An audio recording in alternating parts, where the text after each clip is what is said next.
اعوذ باللہ من الشیطان اللعین الرجیم بسم اللہ الرحمن الرحیم الحمد للہ رب العالمین بارئ الخلائق اجمعین باعث الانبیاء والمرسلین والصلاة والسلام علی حبیبہ وخیرتہ حافظ سرہ ومبلغ رسالاتہ ابی القاسم محمد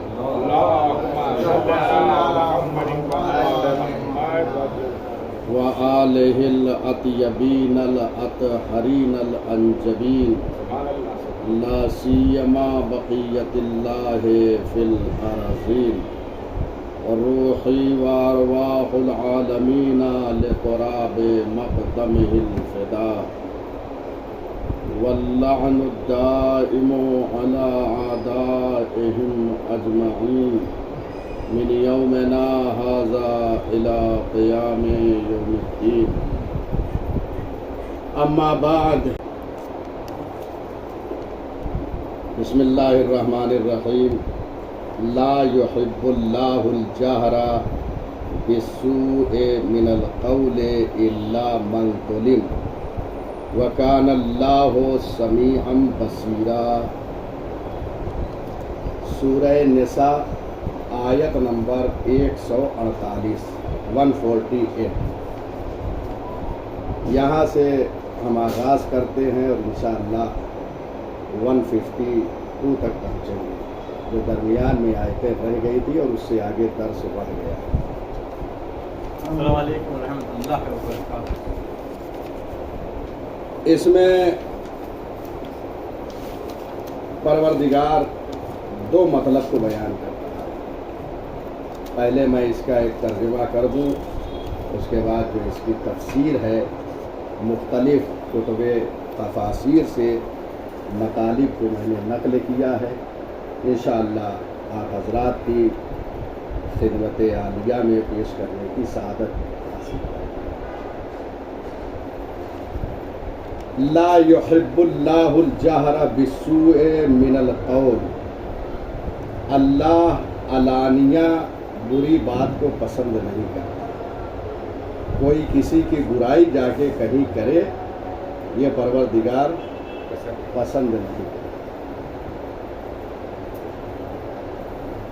الا من ظلم، لیکن اللہ کے ذریعے جو ہے استثناء کیا ہے، اس قاعدے سے خارج کیا ہے ان لوگوں کو جن پر ظلم ہوا ہے۔ اگر کوئی مظلوم ہے تو مظلوم جو ہے وہ برائی ظالم کی کر سکتا ہے۔ وَكَانَ اللَّهُ سَمِيعًا بَصِيرًا، اور اللہ جو ہے وہ سننے والا اور دیکھنے والا ہے۔ اس آیت کریمہ میں پروردگار نے دو مطلب کی طرف متوجہ فرمایا ہے۔ پہلا مطلب یہ ہے کہ کوئی کسی کی برائی کسی سے نہ کرے۔ پروردگار یہ نہیں چاہتا کہ کوئی جا کے کسی کی برائی کرے۔ دوسرا مطلب یہ ہے کہ جو مظلوم واقع ہوئے ہیں وہ برائی کر سکتے ہیں، ظالم کی برائی کر سکتے ہیں۔ اب کس کے سامنے؟ لوگوں کے سامنے یا قاضی کے سامنے، جج کے سامنے جا کے اپنے حق کو ظالم سے لینے کے لیے برائی کر سکتا ہے۔ یہ دو اہم مطلب ہیں۔ پہلا مطلب یہ کہ کوئی برائی کا حق کسی کو نہیں سوائے مظلوم، کیونکہ پروردگار نہیں چاہتا کہ کسی کا عیب جو ہے وہ ظاہر ہو۔ اور فرما رہے ہیں ہم تھوڑا سا کسی سے ناراض ہوتے ہیں، فوراً ہم اس کی برائی شروع کر دیتے ہیں۔ اور پروردگار کیا کہہ رہا ہے کہ میں اس چیز کو پسند نہیں کرتا۔ قرآن میں ہے کہ وہ پسند نہیں کرتا کہ کسی کی غیبت کی جائے، کسی کی برائی کی جائے۔ وہ خود ستار العیوب ہے. کیا کہیں؟ وہ ہر چیز کو جانتا ہے. ہم چاہے خلوت میں جو ہے برائی کریں، گناہ کریں، یا جلوت میں، وہ سب کچھ جانتا ہے. لیکن کتنا وہ کریم ہے کہ سب کچھ جانتے ہوئے وہ ستار العیوب ہے، سب کے عیوب کو چھپائے ہوئے ہیں. اور ہم یہ کہتے بھی رہتے وہ ستار العیوب ہے. روزانہ گویا متوجہ کر رہے ہیں کہ جب وہ ستار العیوب ہے تو ہمیں بھی لوگوں کے عیوب کو چھپانا چاہیے. چنانچہ ایک حدیث مبارک میں ہے تخلقوا باخلاق اللہ، اپنے کو اخلاق الہی سے آراستہ کرو. اخلاق الہی سے آراستہ کرنے کا کیا مطلب ہے؟ یہی ہے کہ اللہ ستار ہے، وہ چھپا رہا ہے عیوب کو، تو بندوں کو بھی ایک دوسرے کے عیوب کو چھپانا چاہیے. اگر یہ چھپا رہے ہیں تو اخلاق پروردگار ہمارے یہاں متجلی ہو رہا ہے. یہ اخلاق ہمارے یہاں آ جا رہا ہے. اسی کہتے ہیں تخلقوا باخلاق اللہ. اللہ معاف کرنے والا ہے. بندے کو بھی اگر کوئی خطا کر دے کسی کے سامنے تو معاف کر دینا چاہیے. یہ سب وہی ہے تخلقوا باخلاق اللہ. اپنے کو اخلاق الہی سے جو ہے وہ آراستہ کریں، ان اخلاق کے ذریعے سے زینت دیں. لہذا وہ ستار العیوب ہے تو ہمیں بھی لوگوں کے عیوب پہ پردہ ڈالنا چاہیے. الا من ظلم، مگر کہ جن پر ظلم ہوا ہے، جو مظلوم ہوئے ہیں، وہ جا کے برائی بیان کر سکتے ہیں. وہ ان کے عیوب کو جو ہے دوسروں کے سامنے ظاہر کر سکتے ہیں. جو مظلوم ہے، ظالم کی برائی جا کے کر سکتے ہیں لوگوں کے سامنے، تاکہ انہیں تسکین قلب ہو جو مظلوم واقع ہوئے ہیں. یا اگر ظالم سے کوئی حق لینا ہے تو قاضی کے سامنے جا کے شکایت کرے اور اس کی برائی کرے. اس کو استثناء کیا ہے. ہمارے یہاں علماء فقہ نے اور علماء اخلاق نے غیبت سے کچھ چیزوں کو مستثنیٰ کیا ہے. کچھ مقامات ایسے ہیں جہاں پر غیبت کرنا جائز ہے. چونکہ یہ خود ایک مستقل موضوع ہے، اب میں اس پہ گفتگو کروں تو پورا وقت اسی میں چلا جائے گا. انہی جو ہے مستثنیات میں سے جن کو علماء فقہ نے، علماء اخلاق نے اس قانون و قاعدے سے الگ کیا ہے، ایک مظلوم ہے. مظلوم جو ہے وہ غیبت کر سکتا ہے، جبکہ غیبت کیا ہے؟ حرام ہے. قرآن مجید میں صریحاً اعلان ہے لا یغتب بعضکم بعضا، تم میں بعض کی جو ہے وہ غیبت نہ کرے. اس کے بعد کیا قرآن نے کہا؟ ایحب احدکم ان یاکل لحم اخیہ میتا فکرہتموہ، تم میں ایک دوسرے کی غیبت نہ کرے. کیا تم یہ پسند کرتے ہو کہ تم اپنے مردار بھائی کا گوشت کھاؤ؟ ایسی تعبیر قرآن کی.